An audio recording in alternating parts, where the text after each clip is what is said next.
Quality of life.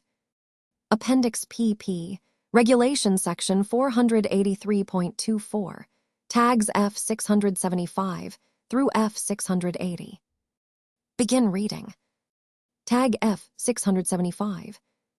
Section 483.24, Quality of life is a fundamental principle that applies to all care and services provided to facility residents. Each resident must receive, and the facility must provide the necessary care and services to attain or maintain the highest practicable physical, mental, and psychosocial well-being, consistent with the resident's comprehensive assessment and plan of care. Intent. The intent of this requirement is to specify the facility's responsibility to create and sustain an environment that humanizes and individualizes each resident's quality of life by ensuring all staff, across all shifts and departments, understand the principles of quality of life and honor and support these principles for each resident, and ensuring that the care and services provided are person-centered and honor and support each resident's preferences, choices, values, and beliefs. Definitions. Section 483.24, Person-centered care. For the purposes of this subpart, person-centered care means to focus on the resident as the locus of control and support the resident in making their own choices and having control over their daily lives. Definitions. Section 483.5. Pervasive. For the purposes of this guidance, pervasive means spread through or embedded within every part of something. Quality of life refers to an individual's sense of well-being, level of satisfaction with life, and feeling of self-worth and self-esteem. For nursing home residents, this includes a basic sense of satisfaction with oneself, the environment, the care received, the accomplishments of desired goals, and control over one's life. Adapted from the 1986 Institute of Medicine IM published report, Improving the Quality of Care in Nursing Homes, located at https://www.ncbinlmnigov/books/NBK217,548/#DDD00037. Guidance Section 483.24. Noncompliance at F675 identifies outcomes which rise to the level of immediate jeopardy and reflect an environment of pervasive disregard for the quality of life of the facility's residents. This can include the cumulative effect of noncompliance at other regulatory tags on one or more residents. To cite noncompliance at F675, the survey team must have evidence that outcomes at other regulatory tags demonstrate a pervasive disregard for the principles of quality of life. Principles of quality of life.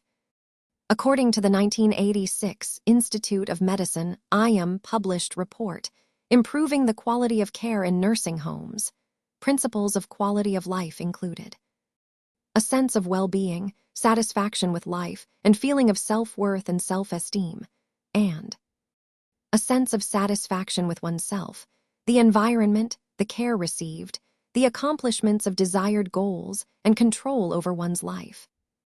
The report also identified that a sense of well-being, self-esteem, and self-worth was enhanced by personal control over choices, such as mealtimes, activities, clothing, and bedtime, privacy during visits and treatments, and opportunities to engage in religious, political, civic, recreational, or other social activities.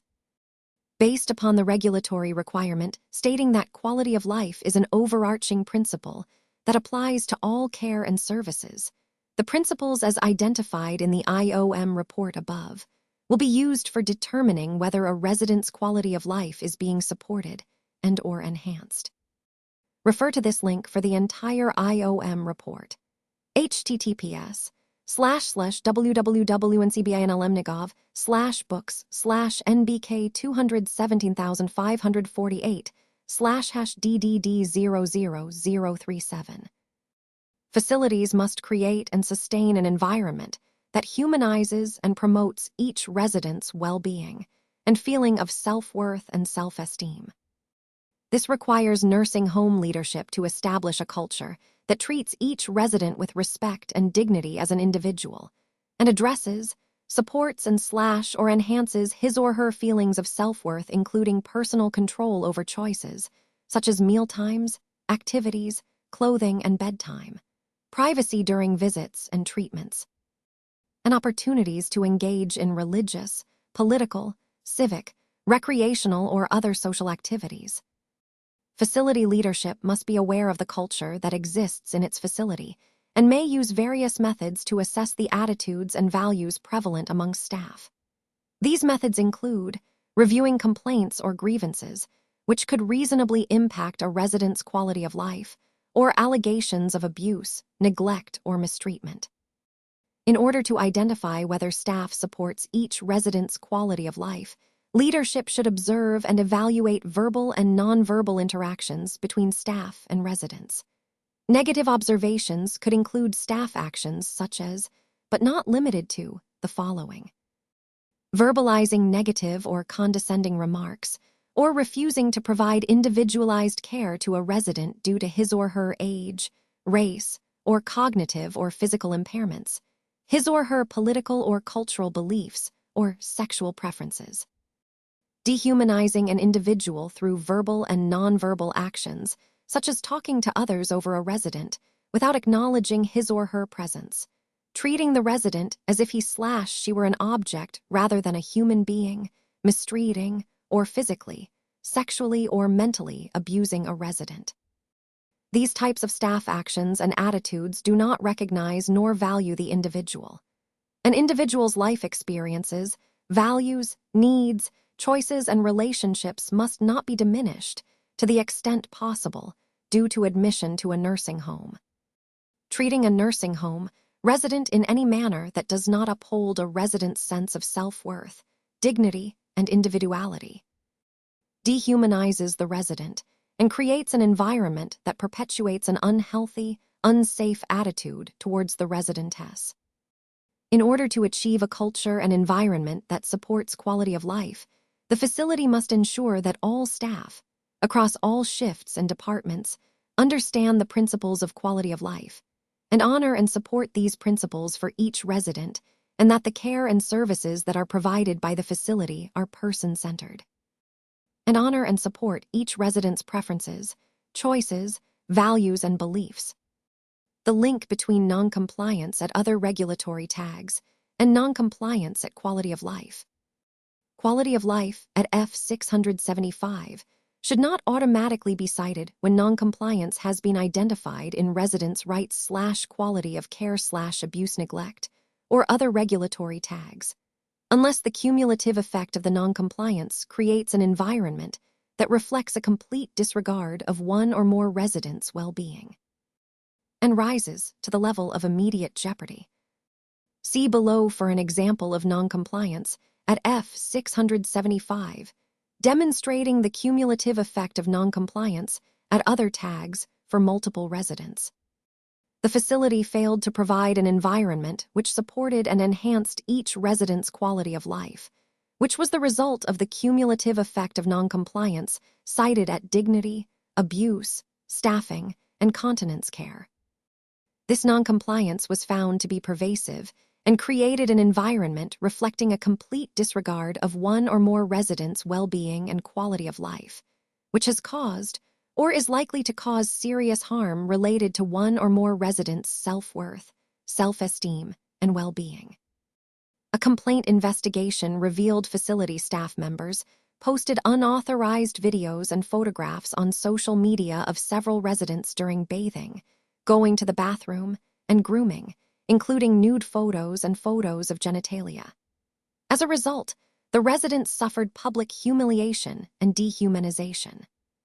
Facility staff interviewed were aware of this abuse, but did not report to administration due to fear of retaliation by the perpetrators and fear of losing their jobs. During a resident council meeting, several residents reported that they heard staff describing the photos, laughing about the postings, and had seen staff passing around cell phones. As a result, the residents stated that they were afraid to take a shower or bath and were extremely uncomfortable when requesting assistance to go to the bathroom because they thought it might happen to them, and that they had shared these concerns with other residents in the facility. Refer to noncompliance cited at Section 483.12, F600, Abuse. When discussing going to the bathroom, the residents stated that in addition to being afraid of asking for help, when they did, there were not enough staff to answer call lights. They said that staff would ignore their call light, walk by, or would answer the light and leave without assisting the residents. This had resulted in episodes of incontinence of urine and feces, which they stated was extremely embarrassing, humiliating, and degrading to them. Refer to noncompliance cited at Section 483.10A1, F650, Dignity, Section 483.35, F725, Insufficient Staff Nursing Services, and Section 483.25E1, F690, Incontinence, Qual. Several residents stated that they were afraid to ask for staff assistance for the need to use the bathroom, based on their fear related to the postings on social media. In addition, they stated that when they were receiving care, if staff pulled out a cell phone, they didn't know if staff were taking and posting pictures of them.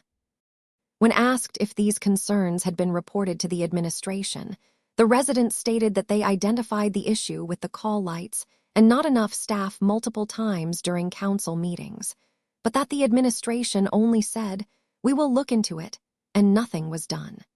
They said they were afraid to report the cell phone concerns.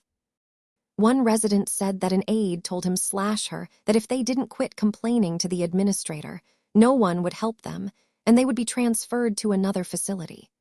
When the resident began to cry, the aide laughed and walked out of the room, verbally taunting him/her for crying. See below for an example of noncompliance at F675, demonstrating the cumulative effect of noncompliance at other tags for one resident.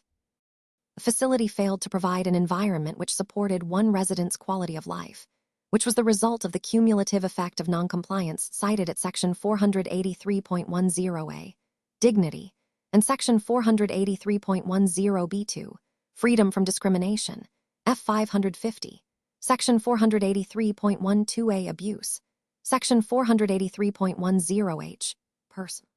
Section 483.10F, Self-Determination F561, Section 483.21B, Comprehensive, Person-Centered Care Planning F656, and Section 483.60C4, Menus and Nutritional Adequacy, F803.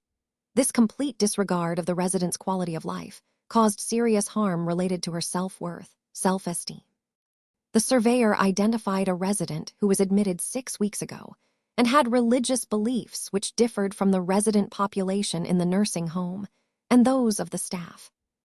During interviews, the resident and her family reported that staff continually made derogatory remarks about the resident's culture/religion to each other within earshot of the resident, or while in the room providing ADL care to the resident.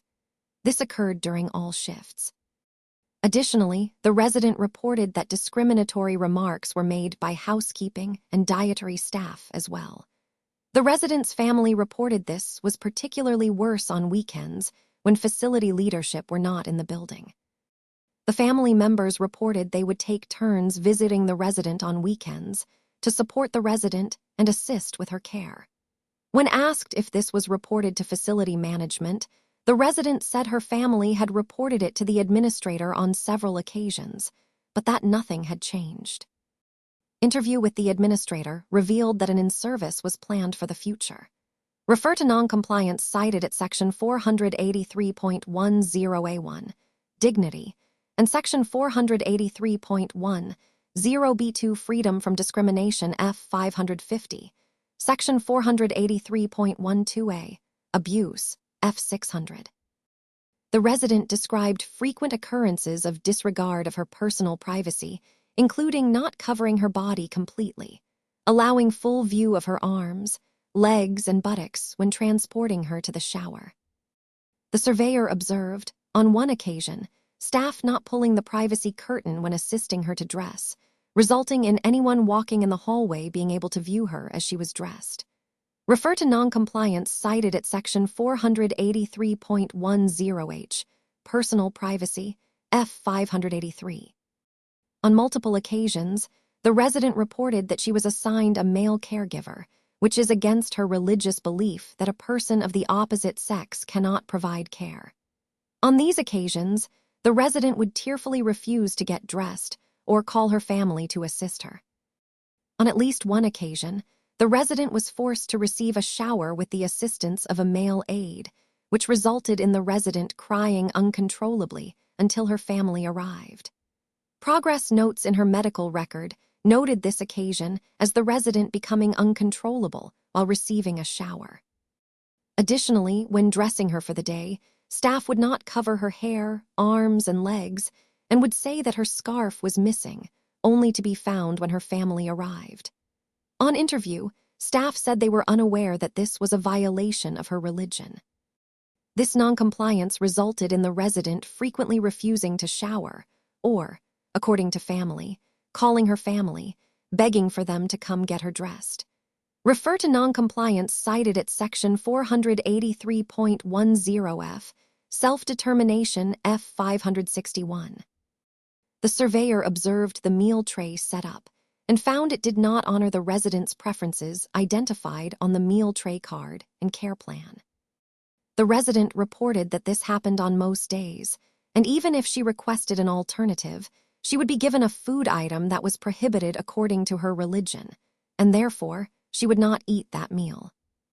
The resident's family stated that they frequently brought food into the resident because she could not eat what was brought to her. On interview, dietary staff stated they did not have the time to prepare a special diet for this one resident, and stated to the surveyor, "They should have thought of that before they came to this country." Additionally, the dietary staff reported that she was not aware of the dietary requirements of this resident's religion. An interview with the consulting dietitian revealed that she was not aware that this resident had been admitted to the facility, and she agreed that the menu did not meet this resident's religious preferences. Refer to noncompliance cited at 483.60C4, Menus and Nutritional Adequacy, F803. Review of the resident's care plans revealed that there was no identification of this resident's preferences or dietary requirements related to her religion. Refer to noncompliance cited at Section 483.21B, Comprehensive, Person-Centered Care Plan, F656. As the result of cumulative effect of the noncompliance identified, this resident suffered loss of religious and cultural identity, had ongoing feelings of extreme sadness and humiliation, and expressed a wish to die. Noncompliance, which reflects a pervasive disregard for one or more residents' quality of life, must be carefully considered for the impact to the residentess affected. For concerns which may rise to the level of immediate jeopardy, refer to Appendix Q. Tag F676. Section 483.24A, based on the comprehensive assessment of a resident and consistent with the resident's needs and choices. The facility must provide the necessary care and services to ensure that a resident's abilities in activities of daily living do not diminish unless circumstances of the individual's clinical condition demonstrate that such diminution was unavoidable. This includes the facility ensuring that Section 483.2, 4A1, a resident is given the appropriate treatment and services to maintain or improve his or her ability to carry out the activities of daily living, including those specified in paragraph B of this section. Section 483.2, 4B, activities of daily living. The facility must provide care and services in accordance with paragraph A for the following activities of daily living. Section 483.2, 4B1, hygiene, bathing, dressing, grooming, and oral care. Section 483.2, 4B2, mobility transfer and ambulation, including walking. Section 483.2, 4B3, elimination toileting. Section 483.2, 4B4, dining eating, including meals and snacks. Section 483.2, 4B5 Communication, including I-speech, Roman II language, Roman III other functional communication systems. See guidance at F677. Tag F677.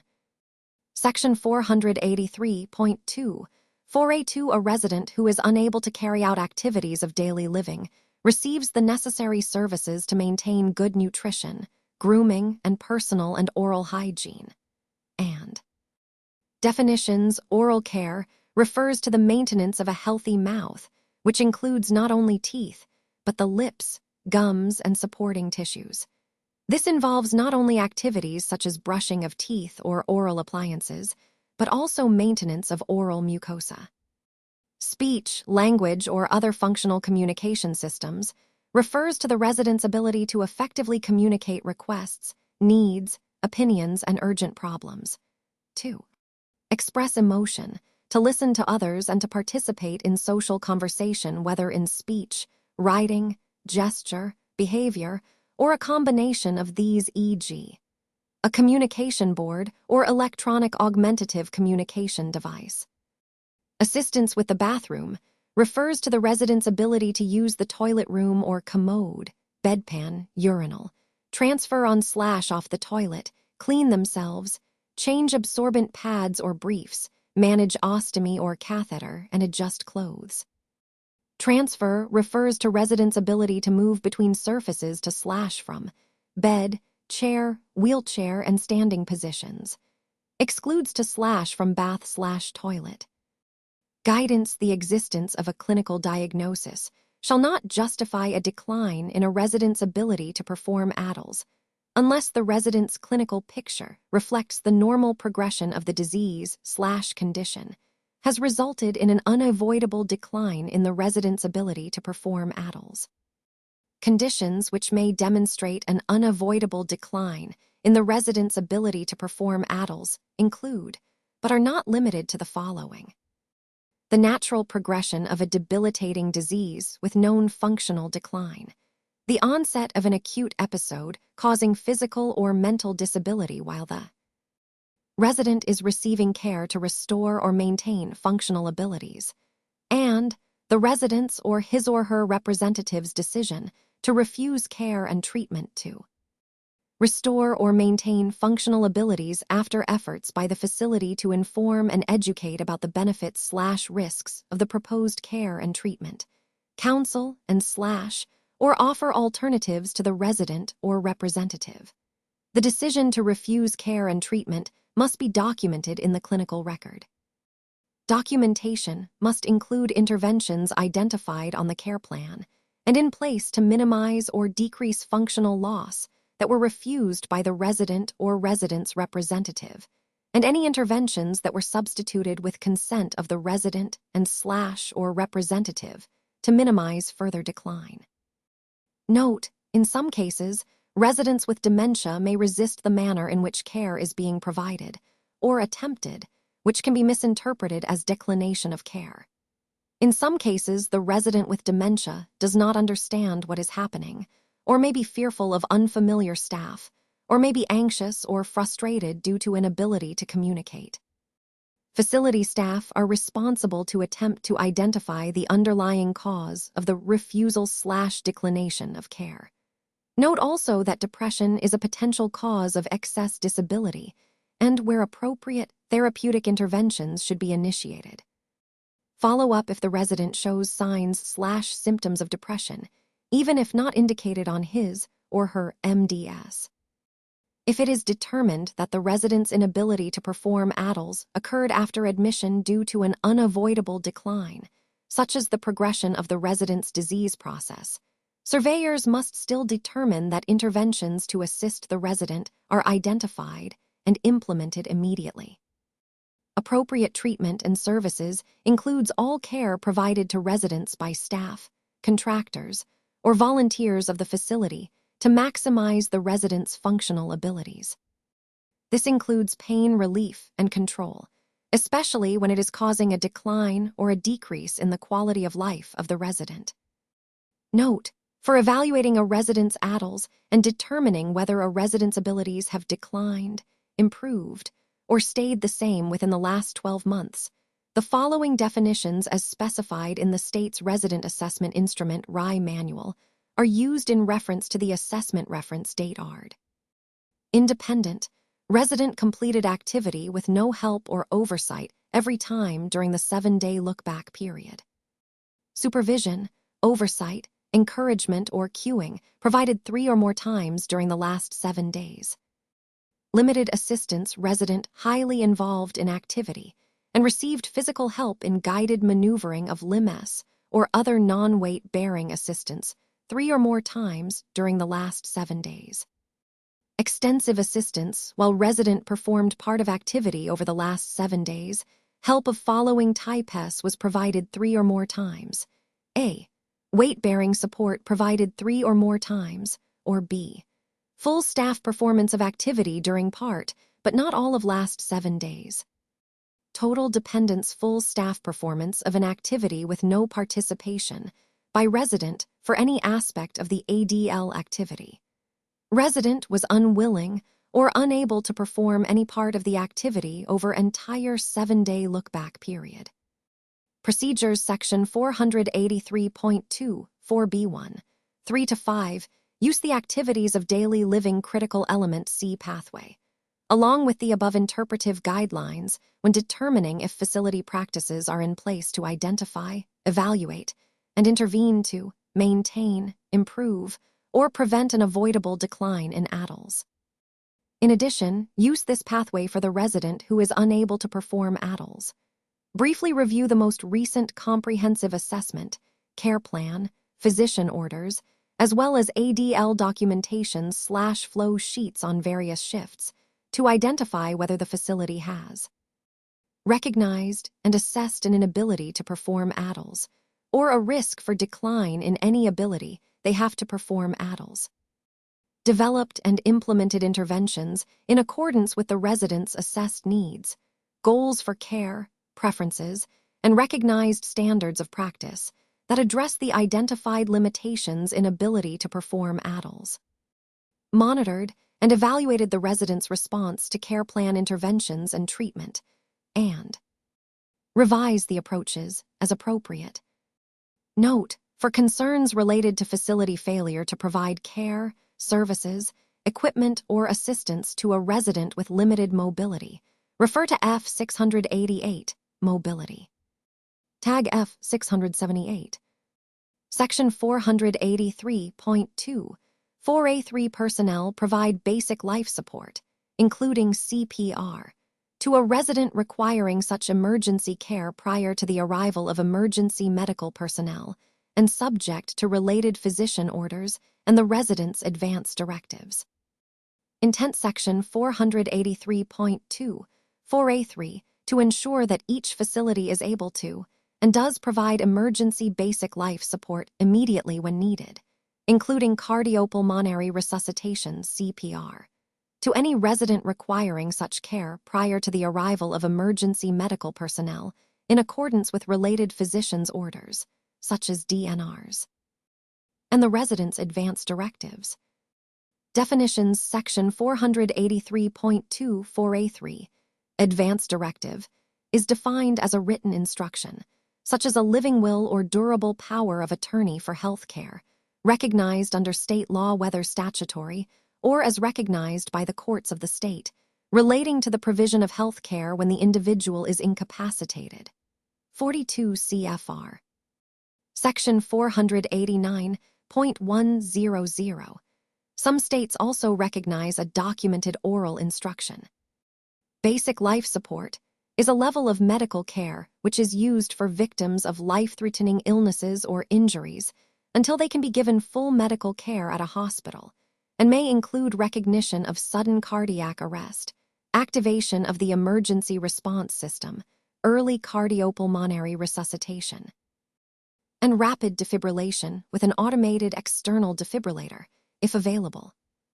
Cardiopulmonary resuscitation, CPR, refers to any medical intervention used to restore circulatory and/or respiratory function that has ceased.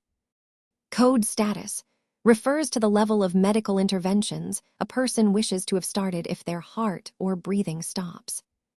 Do not resuscitate DNR order refers to a medical order issued by a physician or other authorized non-physician practitioner that directs healthcare providers not to administer CPR in the event of cardiac or respiratory arrest. Existence of an advance directive does not imply that a resident has a DNR order. The medical record should show evidence of documented discussions leading to a DNR order. Guidance Section 483.2 4A3 in keeping with the requirement at Section 483.24 to provide the necessary care and services to attain or maintain the highest practicable physical, mental, and psychosocial well-being of the resident. Facilities must ensure that properly trained personnel and certified in CPR for healthcare providers are available immediately 24 hours per day to provide basic life support, including cardiopulmonary resuscitation, CPR, to residents requiring emergency care prior to the arrival of emergency medical personnel. And subject to accepted professional guidelines, the residents' advance directives, and physician orders. The American Heart Association, AHA, publishes guidelines every 5 years for CPR and emergency cardiovascular care, EC. These guidelines reflect global resuscitation science and treatment recommendations. In the guidelines, AHA has established evidence-based decision-making guidelines for initiating CPR when cardiac or respiratory arrest occurs in or out of the hospital. The AHA urges all potential rescuers to initiate CPR unless a valid do not resuscitate DNR order is in place. Obvious clinical signs of irreversible death, e.g., rigor mortis, dependent lividity, decapitation, transection, or decomposition are present, or initiating CPR could cause injury or peril to the rescuer. If a resident experiences a cardiac or respiratory arrest, and the resident does not show obvious clinical signs of irreversible death, e.g., rigor mortis, dependent lividity, decapitation, transection, or decomposition, facility staff must provide basic life support, including CPR, prior to the arrival of emergency medical services.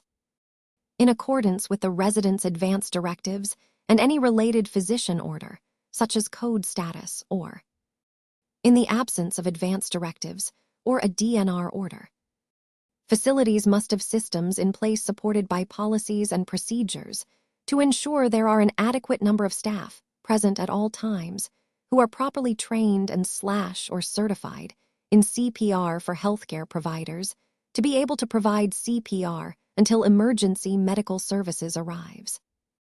Additionally, facilities should have procedures in place to document a resident's choices regarding issues like CPR.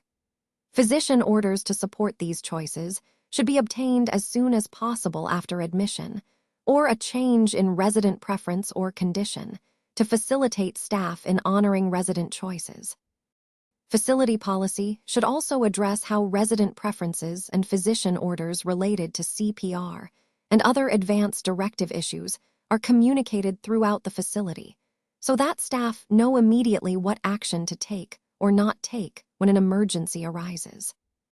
Resident wishes expressed through a resident representative, as defined at Section 483.5, must also be honored, although, again, physician orders should be obtained as soon as possible. Facility staff should verify the presence of advance directives or the resident's wishes with regard to CPR upon admission. This may be done while doing the admission assessment. If the resident's wishes are different than the admission orders, or if the admission orders do not address the resident's code status and the resident does not want to receive CPR, facility staff should immediately document the resident's wishes in the medical record and contact the physician to obtain the order. While awaiting the physician's order to withhold CPR, facility staff should immediately document discussions with the resident or resident representative, including, as appropriate, a resident's wish to refuse CPR. At a minimum, A verbal declination of CPR by a resident, or if applicable a resident's representative, should be witnessed by 2 staff members, though individual states may have more specific requirements related to documenting verbal directives. While the physician's order is pending, staff should honor the documented verbal wishes of the resident or the resident's representative regarding CPR. Advance directives. The right to formulate an advance directive applies to each and every resident, and facilities must inform residents of their option to formulate advance directives. If a resident has a valid advance directive, the facility's care must reflect the resident's wishes as expressed in their directive, in accordance with state law. Refer to Section 483.10C6, F678, Residents' Right to Formulate an Advance Directive. Note: the presence of an advance directive does not absolve the facility from giving supportive and other pertinent care, including CPR and other basic life support, that is not prohibited by the advance directive. The presence of a "do not resuscitate" DNR order is not sufficient to indicate the resident is declining other appropriate treatment and services. It only indicates that the resident should not be resuscitated if respirations and or cardiac function ceases. Facility policies should address the provision of basic life support and CPR, including directing staff to initiate CPR when cardiac or respiratory arrest occurs for residents who do not show obvious clinical signs of irreversible death, and who have requested CPR in their advance directives, or who have not formulated an advance directive, or who do not have a valid DNR order. Ensuring staff receive certification in performance of CPR for healthcare providers. Facility policies must not limit staff to only calling 911 when cardiac or respiratory arrest occurs.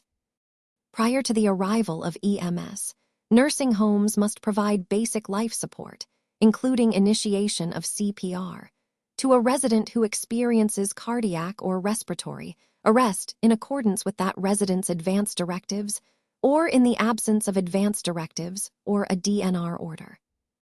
CPR-certified staff must be available at all times to provide CPR when needed. The presence of a facility-wide no CPR policy interferes with a resident's right to formulate an advance directive and should be cited at Section 483.10C6, F678, Residents' Right to Formulate an Advance Directive. Surveyors should attempt to determine if there were residents who could have been negatively affected by the facility's policy, which should be cited at Section 483.24A3, F678. CPR certification staff must maintain current CPR certification for healthcare providers through a CPR provider whose training includes hands-on practice and in-person skills assessment. Online-only certification is not acceptable. CPR certification that includes an online knowledge component, yet still requires an in-person demonstration and skills assessment to obtain certification or recertification, is acceptable. For concerns related to the qualifications of staff performing CPR, the survey team should also consider Section 483.21B3 Roman 2, Services Provided by Qualified Persons, F659. Investigative Protocol. Procedure Record Review. Ask to review the facility policies for CPR, advance directives, and or code status. Review facility policies to ensure staff are directed to initiate CPR when cardiac or respiratory arrest occurs for residents who do not show obvious clinical signs of irreversible death, and who have requested CPR in their advance directive, or who have not formulated an advance directive, or who do not have a valid DNR order. Staff are expected to be certified in CPR for healthcare providers. Review facility records verifying staff certification in CPR for healthcare providers. Review the resident's medical record to determine if the resident has an advanced directive in place. If so, O. Does the resident's code status reflect their wishes as recorded in there? Advance directive. O. Does the MDS indicate that the resident has an advance directive? The interdisciplinary team has reviewed the advance directive on a regular basis with the resident or representative to ensure that it is current. Interview the resident or their representative to determine. If they have formulated an advance directive, compare resident wishes to physician's orders. If staff review the advance directive at least quarterly, with care planning to see if it still reflects the resident's wishes. Interview nursing staff to determine how they know each resident's code status, who is responsible for performing CPR. Key elements of noncompliance. To cite deficient practice at F678, the surveyor's investigation will generally show that the facility failed to do any one of the following. Provide basic life support, including CPR to a resident who required emergency life support and or resuscitative care. Or ensure availability of staff who can provide CPR. Have appropriate policies directing staff when to initiate basic life support. Ensure staff is familiar with facility policies related to CPR.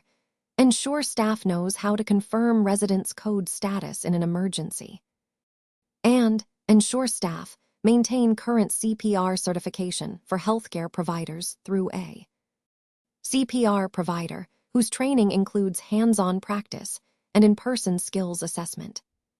Deficiency Categorization Section 483.24a3. In addition to actual or potential physical harm, always consider whether psychosocial harm has occurred when determining severity level. See Appendix P, Section Roman 4, E, Psychosocial Outcome Severity Guide. Examples of Severity Level 4 noncompliance immediate jeopardy to resident health or safety include, but are not limited to, failure to provide or a delay in providing CPR to a resident with no advance directive who collapsed in the dining room. Facility implementation of a no CPR policy resulting in psychosocial harm to residents who became distraught that they would have to relocate or have to sign a DNR. Severity Level 3 considerations. Actual harm that is not immediate jeopardy. CMS believes that noncompliance related to any of the key elements listed above with an actual or potential outcome to one or more residents would result in immediate jeopardy. Therefore, no example of Level 3 severity is given. Severity Level 2 considerations. No actual harm, with potential for more than minimal harm, that is not immediate jeopardy noncompliance, that results in no more than minimal physical, mental, and or psychosocial discomfort to the resident. And or has the potential not yet realized to compromise the resident's ability to maintain and or reach his or her highest practicable physical, mental, and or psychosocial well-being. An example of a resident outcome that demonstrates severity at Level 2 may include, but is not limited to, failure to ensure all facility staff received training in CPR for healthcare providers, resulting in some staff responsible for providing CPR not receiving the correct CPR training. Severity Level 1 considerations. No actual harm, with potential for minimal harm noncompliance that has the potential for causing no more than a minor negative impact on the resident-ess. Severity Level 1 does not apply for this regulatory requirement because the failure of the facility to be able to provide basic life support, including CPR, by properly trained staff in accordance with facility policies, advance directives, and related physician's orders creates the potential for more than minimal harm. Tag F679. Section 483.2, 4C Activities. Section 483.2, 4C1 the facility must provide, based on the comprehensive assessment and care plan and the preferences of each resident, an ongoing program to support residents in their choice of activities, both facility-sponsored group and individual activities and independent activities, designed to meet the interests of and support the physical, mental, and psychosocial well-being of each resident, encouraging both independence and interaction in the community. Intent Section 483.24c. To ensure that facilities implement an ongoing resident-centered activities program that incorporates the residents' interests, hobbies, and cultural preferences, which is integral to maintaining or improving a resident's physical, mental, and psychosocial well-being and independence. To create opportunities for each resident to have a meaningful life by supporting his or her domains of wellness, security, autonomy, growth, connectedness, identity, joy, and meaning. Definitions, Section 483.24c.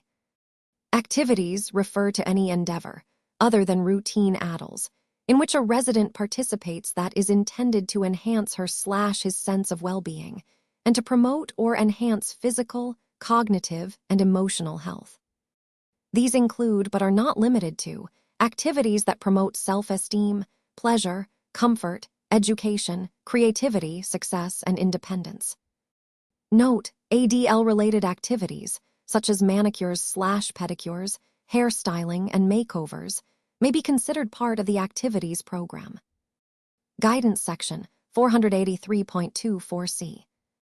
Opportunities for each resident to have a meaningful life may be created by supporting his or her domains of well-being, e.g., security, autonomy, growth, connectedness, identity, joy, and meaning, as identified by the Eden Alternative Philosophy of Care. More information may be found at https://www.edenalt.org/.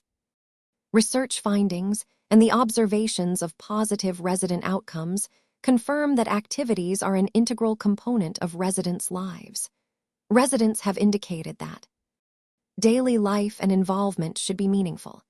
Activities are meaningful when they reflect a person's interests and lifestyle, are enjoyable to the person, help the person to feel useful, and provide a sense of belonging.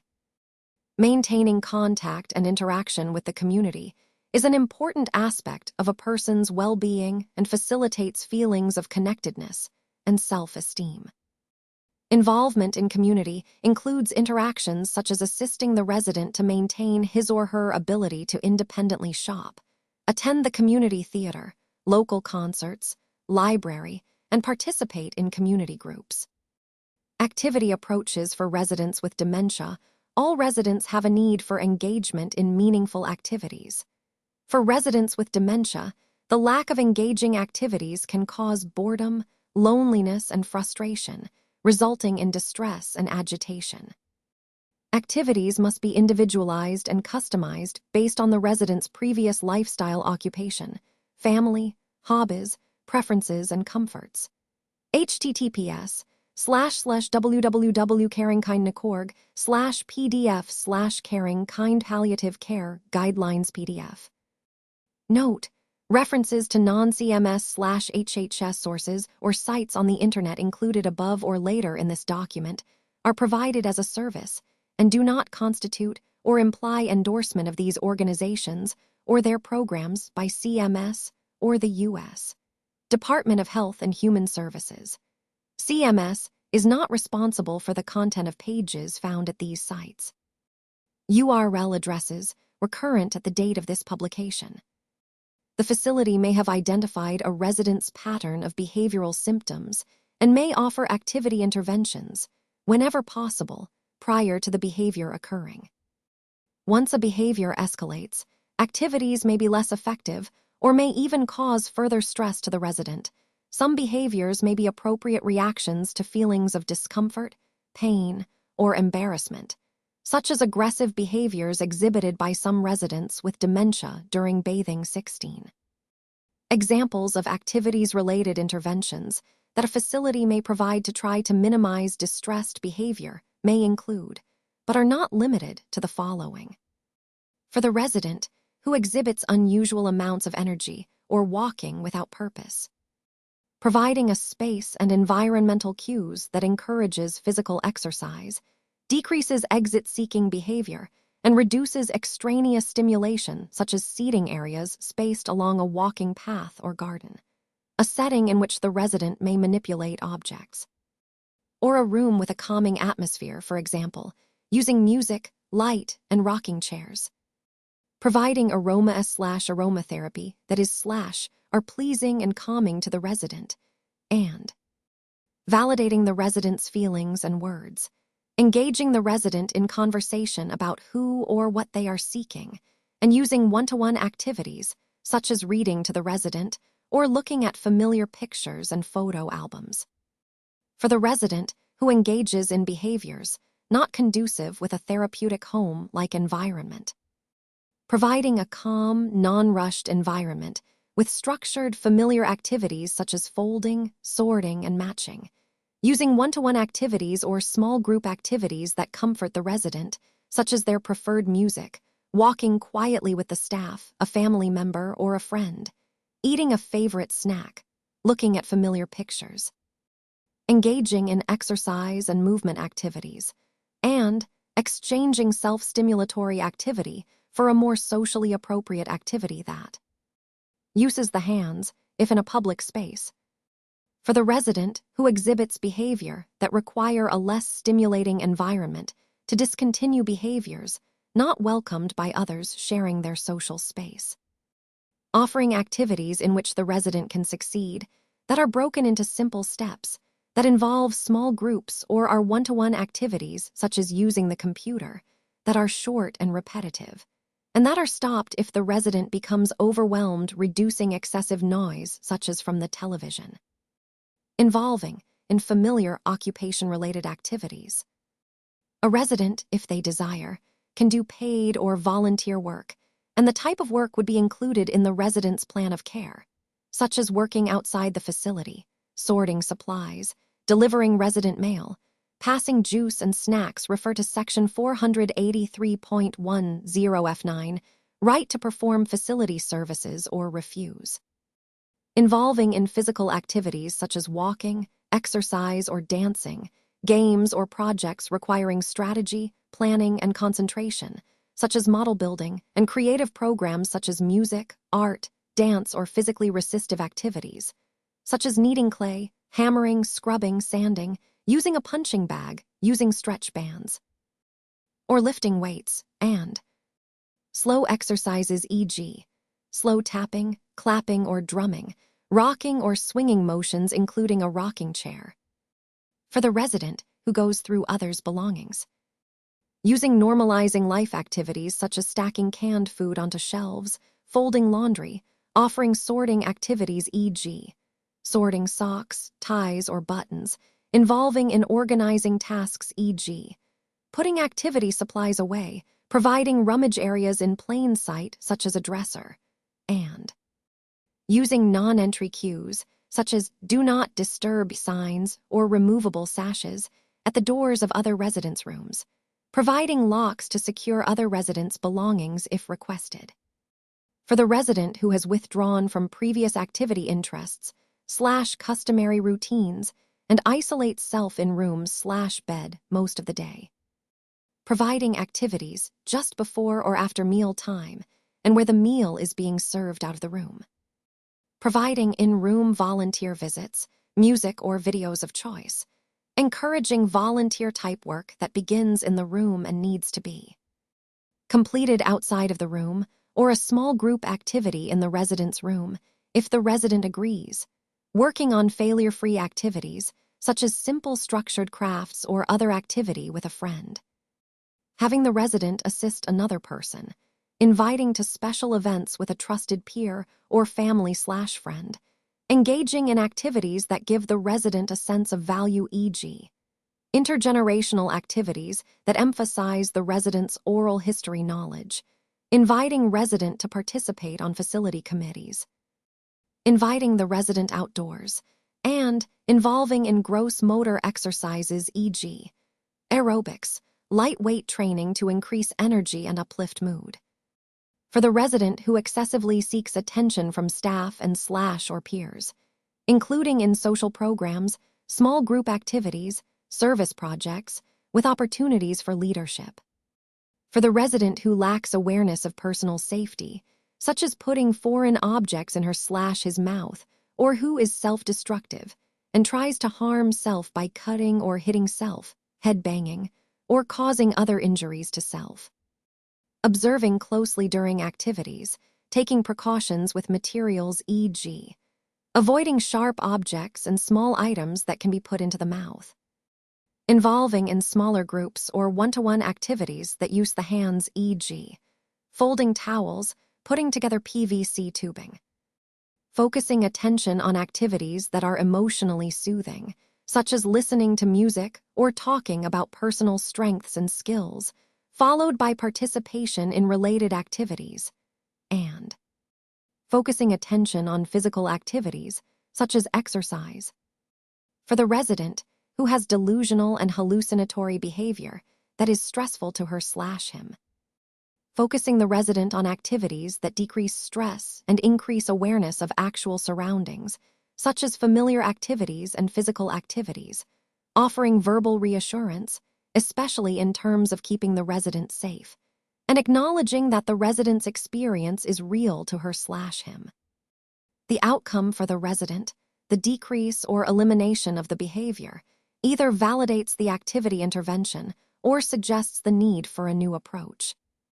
The facility may use, but need not duplicate, information from other sources, such as the RAI/MDS assessment, including the CAAs, assessments by other disciplines, observation, and resident and family interviews.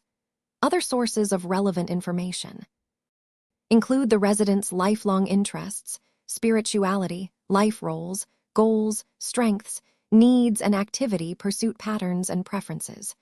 This assessment should be completed by or under the supervision of a qualified professional. Note: some residents may be independently capable of pursuing their own activities without intervention from the facility.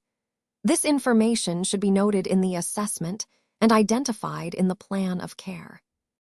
Surveyors need to be aware that some facilities may take a non-traditional approach to activities.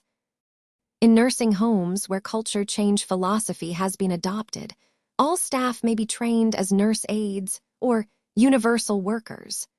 Workers with primary role, but multiple duties outside of primary role, and may be responsible to provide activities, which may resemble those of a private home.